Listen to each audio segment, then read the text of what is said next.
Hi, my name is Ronald Holt, and I work with quantum navigation. And quantum navigation is the mapping, navigating, and integrating the inner landscape of the conscious and unconscious through direct experience. That's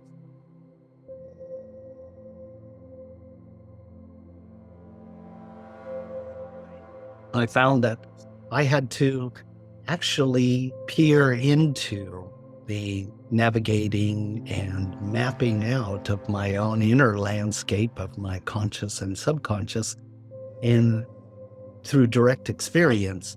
And it's that direct experience of being brave enough to face a lot of the shadow issues, a lot of the blockages, resistances, the boundaries that we self-impose on our own self, which creates all of our limitations. So as I began this, there was an author, and I think it's Henry David Thoreau, who made a comment that said, you can't really change a person until that person is ready and willing to see themselves differently. And consequentially, you can't change yourself until you're ready and willing to see yourself differently. And all the work that I had been through in my early years, which I have such a spectrum of otherworldly experiences, and I couldn't really put those puzzle pieces together until I began trying to heal. So direct experience of mapping my inner landscape of my darkness helped me define this other aspect of myself. So as that coinage points out, you can't really change yourself or anyone else until they're ready to see themselves differently. It kind of says that there's two yous. What? So I began to realize there's the you that's created from birth, many births, where you forget who you are, where you came from, why you're here, where you're going. And then there's this other you that always has been and always will be, and that spans all of creation. So I couldn't really begin to help myself until I investigated just exactly what is this part of me that already is everywhere and in all things and is already perfect. So these two parts, the part that forgot who it was and came about through birth and experience, takes self-realization in order to marry together and begin to help heal the limitations and boundaries that exist inside of the inner landscape of the unconscious.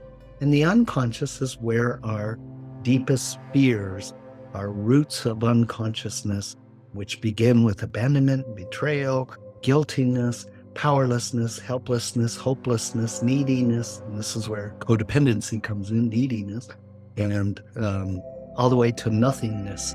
And nothingness is what the ego, the false illusion of the self, hates the worst. And so when we marry self-realization with the impediments that are arising in our unconscious through these belief systems, through this conditioning of self-limitation, then we begin to disentangle from all of these self-limitations, and we begin to see the true fabric of who we are. And so it helps us see our polarizations and marry them back together inside of us. We feel integrated and empowered.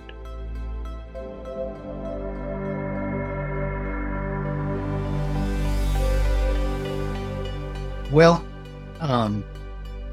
obviously, meditation becomes a very important part in all of this. The ability to see through the mind and find the all-abiding consciousness. So our mind is kind of like a used car salesman, and it's constantly pitching all kinds of ideas, concepts, and so on. And it'll stay empowered so long as we keep feeding it and we keep believing in everything that it says.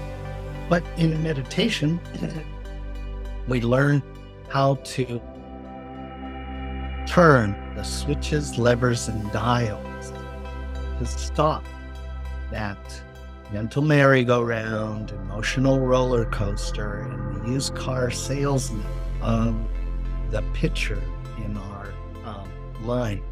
Once we can still that, then the mind becomes the greatest magnifier of heart energy. We are nothing but heart and integrated energy, but we get distracted from it by having no control over the switches, levers, and dials of our mental consciousness. But when we learn to stop it, then we become aware of the abiding awareness that exists everywhere and has no boundaries. We keep looking outside for validation and for the empowerments that we're needing, we feel we don't have, when they all exist inside of us, and we keep being distracted by that used car salesman that tries to keep our attention in the mental realm, which is beta consciousness. If you look at beta brain waves, it keeps us in dissociative consciousness. So when the mind goes still and clear, then it magnifies all the potentials that exist inside of the heart. The heart's already part of it. So it's a really good idea to have some just little basics on quantum characteristics, because consciousness has quantum characteristics, and that enables us to see our true fabric more easily. When we see our true fabric, then we can trust and relax and surrender into you already are part of all things, rather than the mind who keeps stealing your attention and turns you into a slave, and we keep following the mental merry-go-round, emotional roller coaster that keeps drawing us into one malady after another, one chaos after another.